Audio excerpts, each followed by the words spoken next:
everyone. Welcome to another episode of Port St. Lucie Talks, and we are super excited to have one more time in Port St. Lucie Talks, Port St. Lucie Mayor Shannon Martin. How are you?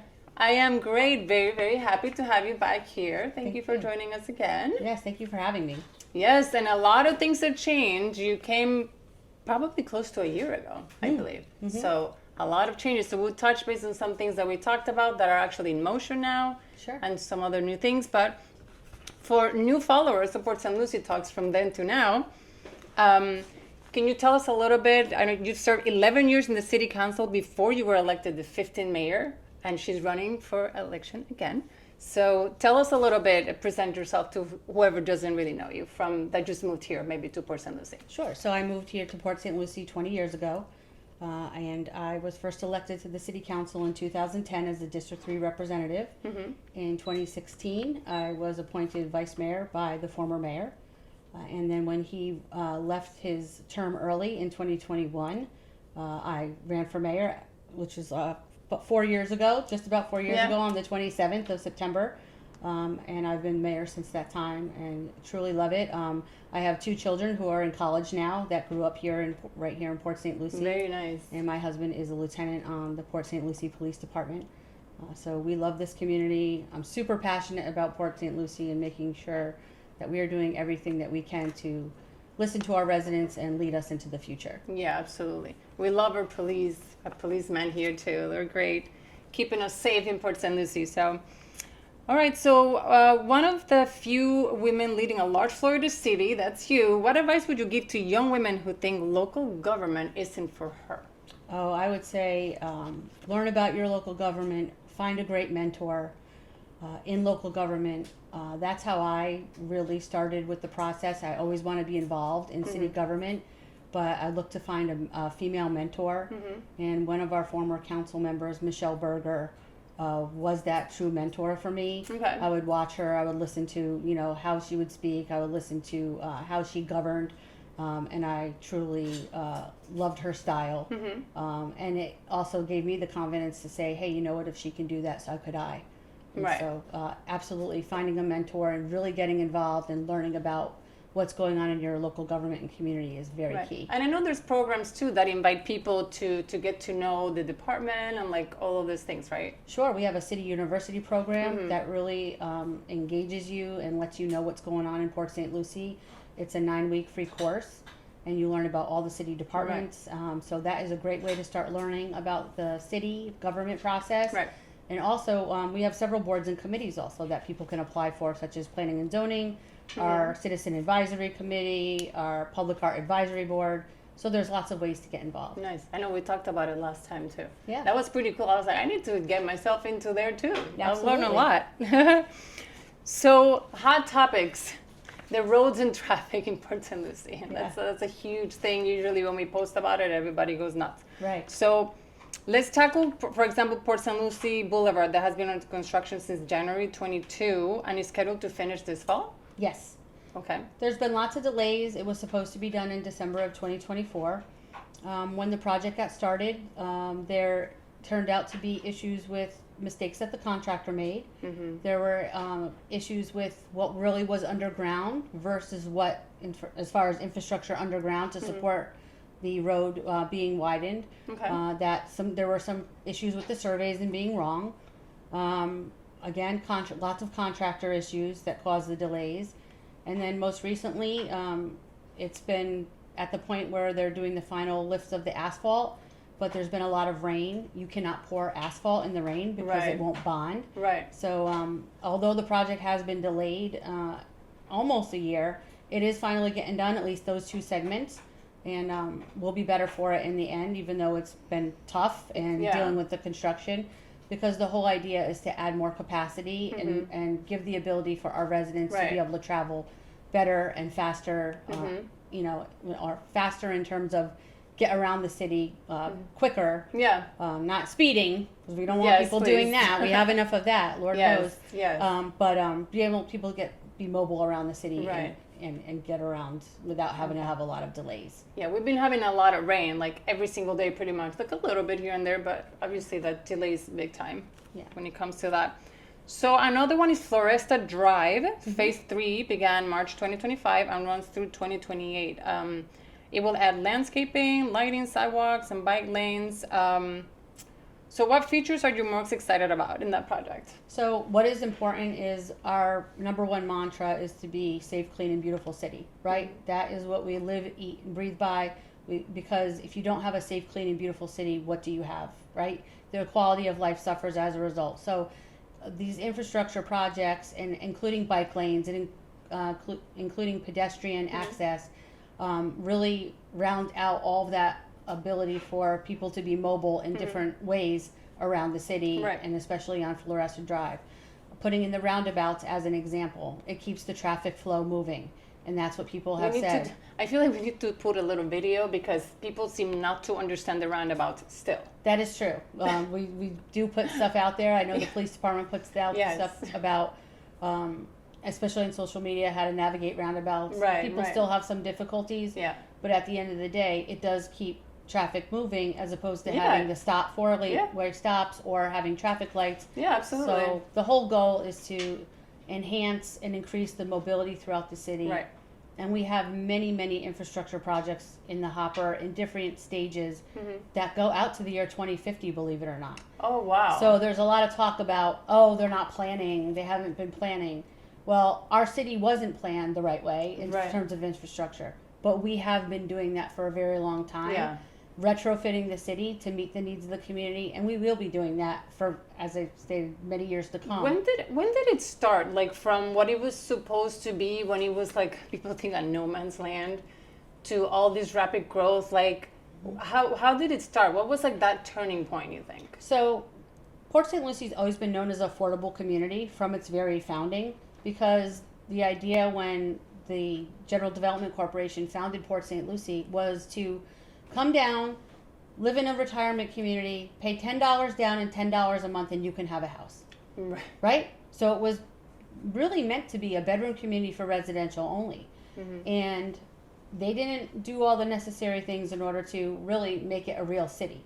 And so that's how it started. But as the growth has continued over the years, things happened with, you had the original city of 80,000 single family lots. And then what happened was St. Lucie West was annexed into the city roughly 30 years ago.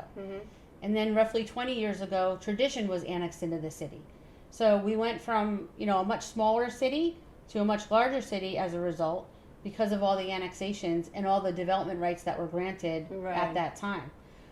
And as far as affordability, if you still compare us even to this day to our counterparts in West Palm or even further down south, we are, when you compare similar home prices, our home prices here are still about $160,000 less for a single family home, Yeah, right? absolutely. So in the grand scheme of things, we're still affordable to many of the people still coming from other places. Right. Not so much so to our local residents who are here who may need to, get a bigger home or, Right, upsize. So that's been the challenge, Yeah. No, we have a lot of people. I work in new construction, and we have a lot of people from New Jersey, Connecticut. Now we're seeing a lot of people coming from Boynton, Yes. Miami, Palm Beach, a lot as well, because it just went up so much. Right. So you when know? I go in and have conversations with the different communities, the gated communities, or it doesn't matter who it is, I always see where everyone has come from. Right. And majority of the time, half the people have come from up the northern states, and half the people are coming from down south. Okay. And that has been the trend now for about the last 3 to 4 years. Right. Talking about growth and development, if you could change one state law to give cities more control over growth and infrastructure funding, what would that be? So right now, state law prohibits us or caps us from collecting really the amounts necessary we would need for impact fees in order to really address the growth and having the growth pay for itself more. Right. But we're capped by the state, so we have to follow all the rules and all the guidelines that are in the state statute. And so that makes it more difficult for us to capture funding, because the reality is that if we're not capturing as much funding for the new development from the people who are creating the impacts, then future infrastructure needs or whatever, parks, all that has to be borne by the taxpayers that are currently living in the city. So we want there to be a better balance for the people that are coming in. If you're developing here and you want to be here, then you should have to pay for the impacts that you're creating on the citizens that have already been living here for a long period of time. Right. But it is a give and take. It's a balance and a partnership with our whole community. So it's incumbent upon all of us to make sure that we are really finding what that right balance is. But it does make it more difficult when we are capped by the state on what we can collect. I see. Okay. So continue talking about housing. How do you balance the demand for housing with preserving green space and adding affordable housing? So that's a really great question. And so a few years ago on our citizen survey, because we knew that our residents were concerned about development, and a lot of people coin the development that's happening as overdevelopment. But the reality is, like I mentioned, these developments were granted those rights years ago and we can't take them away. So where we have had opportunities to say no to certain types of development and we're not hamstrung by those original agreements, the council has, especially in the last few years, said, we're going to take a hard look at each and every single thing and make sure that where development's going to happen, it fits in those places. And if we can say no to residential, we're going to say no. Yeah. We asked on the citizen survey a few years ago and said, hey, if you want us to spend money on acquiring land for green space, is that something that you'd want? What does that look like? And we had an overwhelming majority of our residents on our citizen survey saying absolutely yes, they wanted to do that. So us to do that. So what we've done is, where we've had these opportunities come up, especially recently, a property on Rosser Boulevard where they wanted to put in single family development. Oh, I saw that one. It got denied, right? And we denied it and said no. And what can we do? We bought it.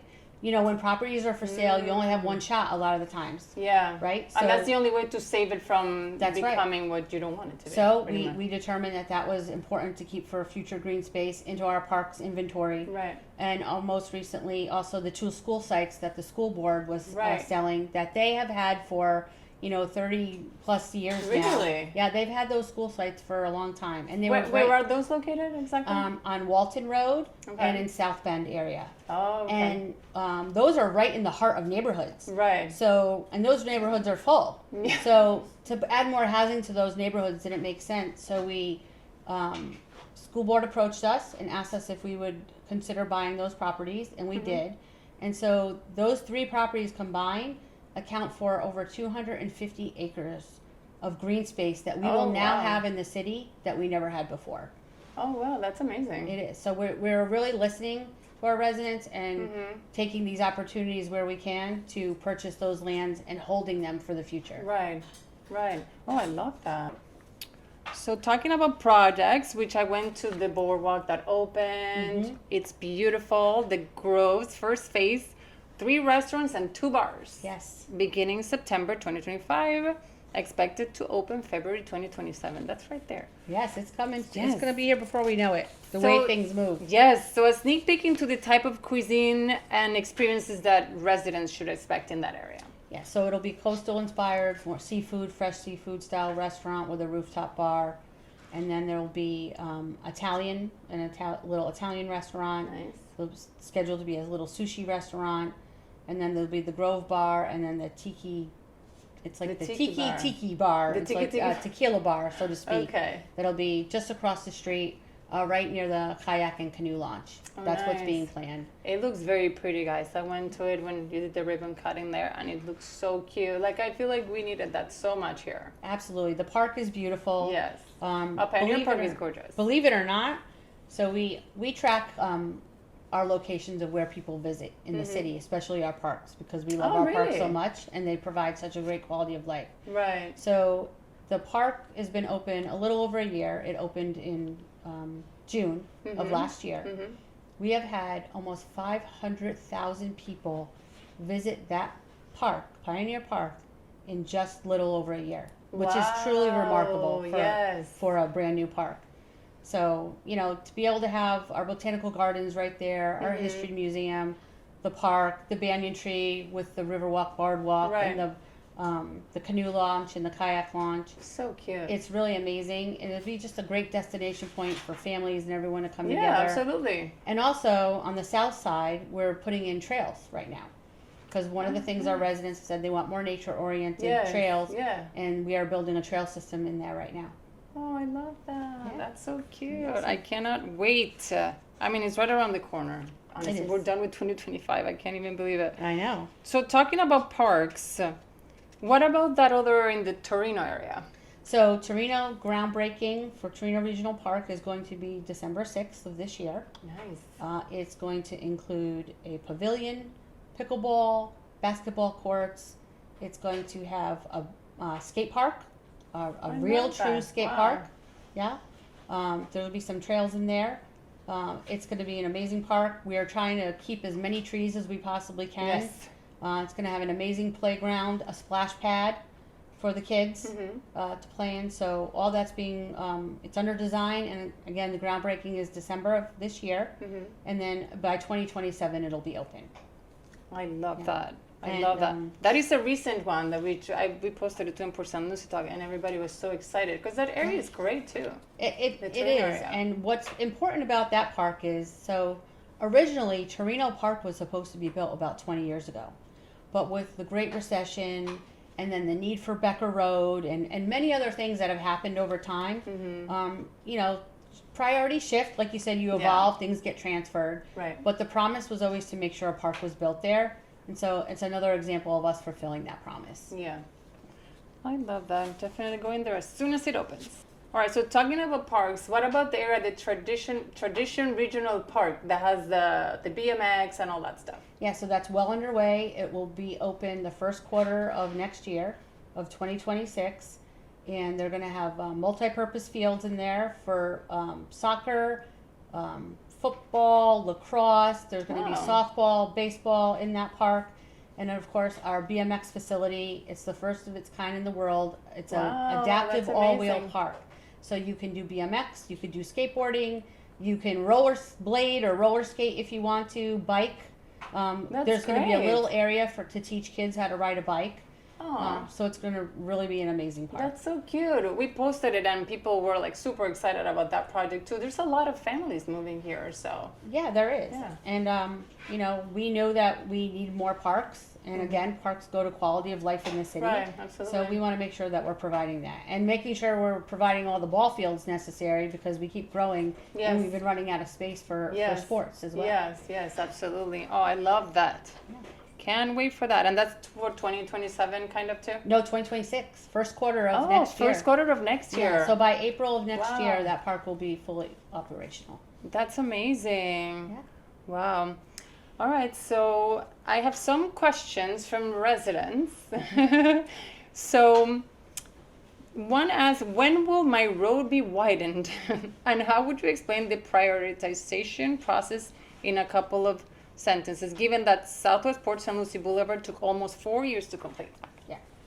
So, Southwest Port St. Lucie Boulevard is going to continue to be under construction through 2029. And the reason why is because it was broken up, it's a state project, and it was broken up into several segments. So what happens is you get funding in certain years for construction of each segment. And so as a result of that, that's why it's going to take longer in order to get that done. So as each segment gets done, the next one will start. So the next segment from Alcantara to Par is actually just beginning to start right now.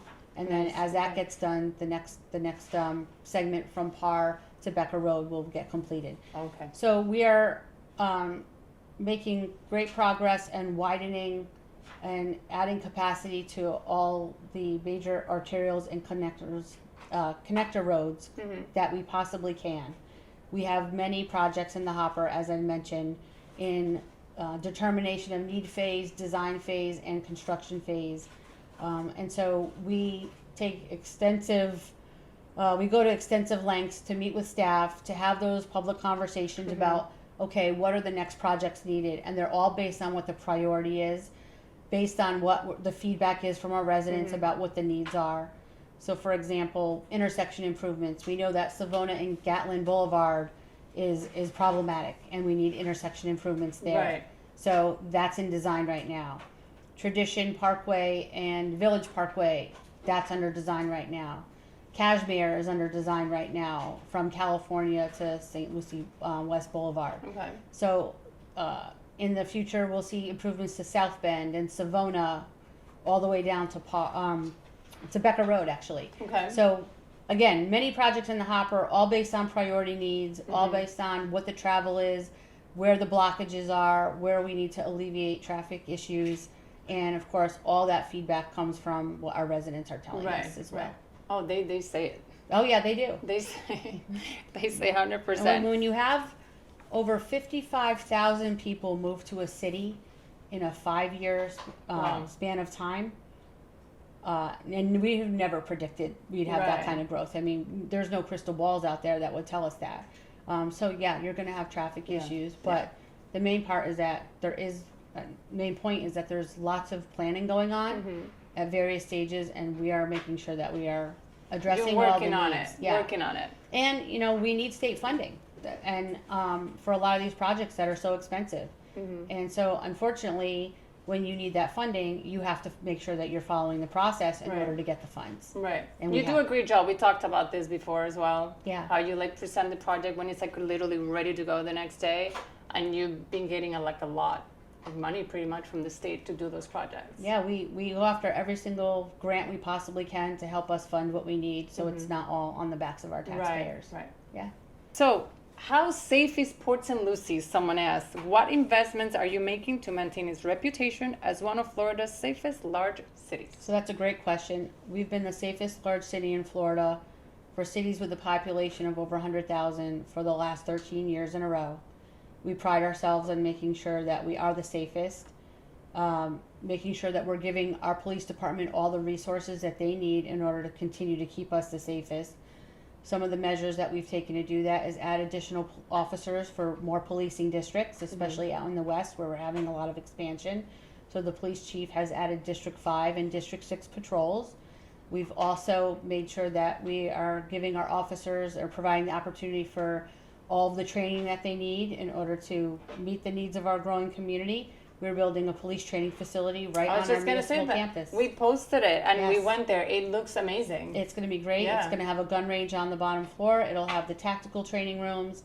It'll have the rooms where they train for active shooter scenarios. Wow. It's going to have office space, which is much needed because they are pretty much out of space in the police department.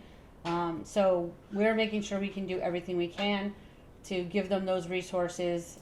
One thing I'm the most proud of in our community is that the way that our police department and our community engage with one another, and the trust and the respect that Right. is in our community for one another, and that community engagement is so important. And our police chief knows that, and our our entire PD knows that, Yeah. how important it is to have that trust in the community. And another thing that we're doing too to address traffic issues and crime issues is that we are embarking on a real-time public safety operations center, so that at any time our public works department and our PD can look at all of our intersections, potentially using technology, red light cameras to, we're already using license plate readers to track individuals, to see where people are coming and going, to be able to capture any bad guys that are doing wrong in our community.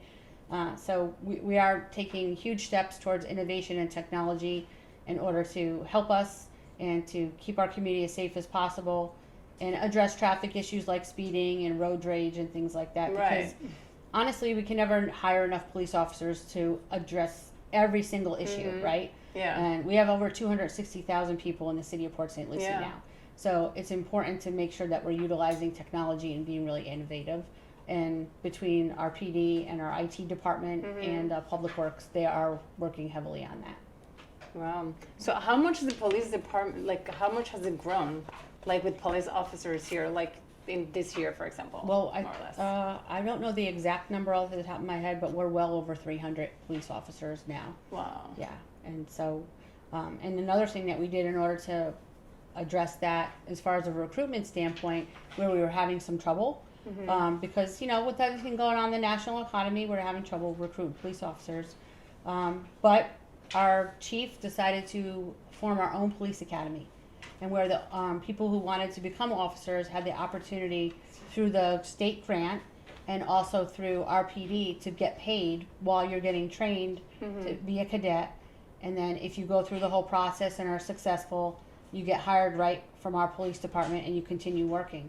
Because one of the challenges is that we have people that would like to become police officers, but they could not afford to stop work and go for that new career and go for that change because they had to, you know, still provide for and feed their family. Yeah, absolutely. So they couldn't be without a job while they were in school. Right. So now that we've been able to provide that opportunity, and it's been very successful.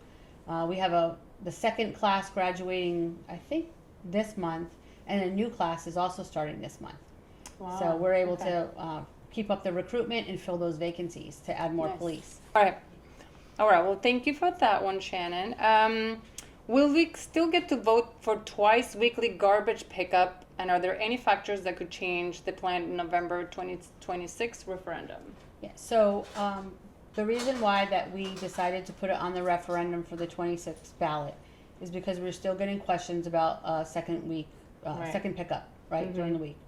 And so, although we had a citizen survey that we did a couple of years ago, and 86% of the residents said they would not want a second collection day because they would have to pay more because it's an increase in services.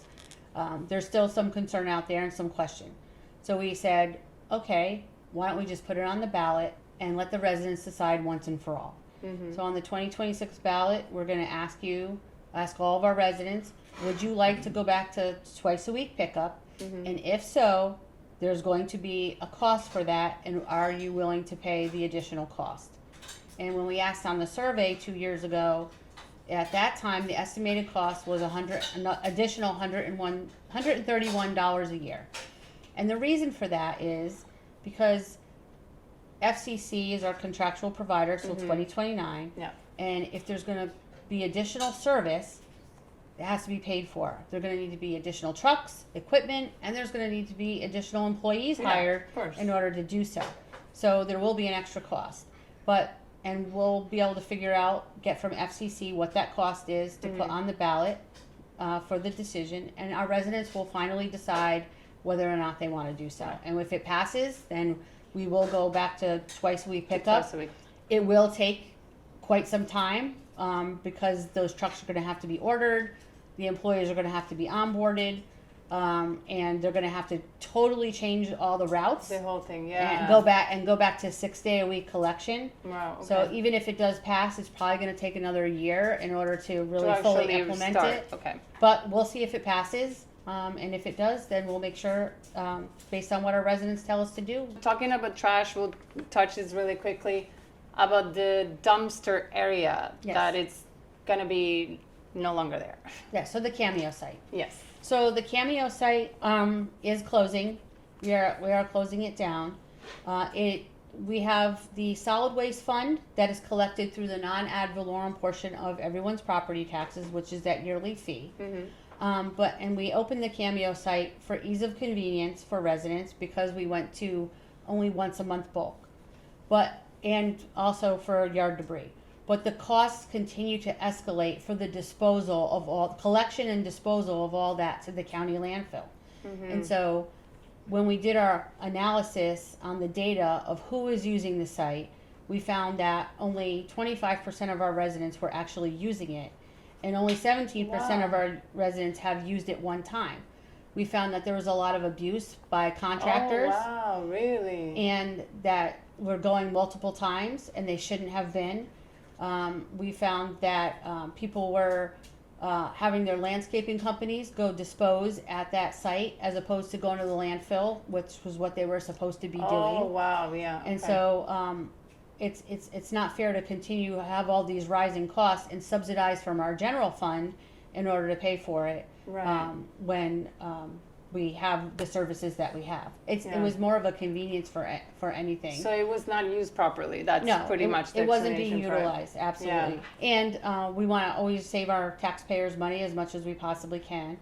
And so I know there's been a lot of question about, okay, well, what did you use the money for? And you'll just pay for something else. Exactly. Well, I want everyone to know that the city manager, when we asked him to see how far that he can reduce the millage rate, because we made that promise to lower it as much as we can. he took that savings and said, we can reduce the millage rate further. I can recommend that using this savings. So that's exactly what the council decided to do, that we were able to that's great. give it back to the taxpayers in a millage rate reduction. Okay, great. Well, there you go. That was great. Yeah, so we're not using it for a pet project. We're not Yeah. doing anything else with it. We did use it to lower And as the the rate. first thing, where are my tax dollars going? Absolutely. Okay, good. So touching base about exciting things after all those tax dollar payers. Yeah. The Fort Pierce Airport. Tell us a little bit about that too. Yeah, I think You all have more information than us probably, so. So I don't have a lot more information because the county controls that, but I know that we're all very excited to see what's going to happen about commercial service at the airport. You know, the airport is for our entire region, especially our county. And so we are eagerly waiting to hear from our partners at the county to hear about commercial service. I know that they are working really hard on getting a airline. Yes. And to be at the airport and service the community.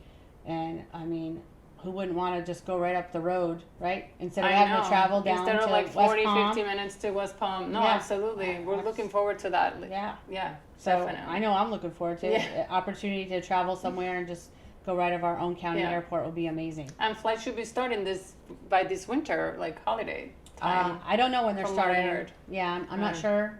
I'd have to check with the county commissioners on that. But Yeah. I know they're working hard at it. So Yes. we are definitely looking forward to it. Amazing. And Buc-ee's. Oh, That's yeah. another exciting thing here. It is. I mean, so Buc-ee's is really regional, right? I personally know people that travel to Buc-ee's just on a day trip, right? Right. To go all the way up to Daytona or St. Yes. Augustine. I've never been to one, but I've seen pictures and it looks like Disneyland for Oh, adults. it is like Disneyland. Yeah. It's absolutely incredible. Yeah. It's always packed in there.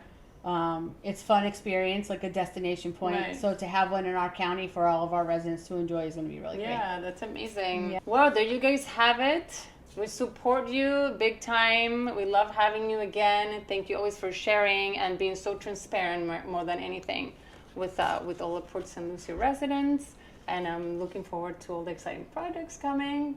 And then we'll have her again whenever we have something else exciting going on. So Awesome. Thank you so much. I really appreciate it. Thank you Happy so to come much and talk for coming anytime. again. Thank you so much. We appreciate you so much. And there you guys have it. We'll see you in the next episode of Port St. Lucie Talks.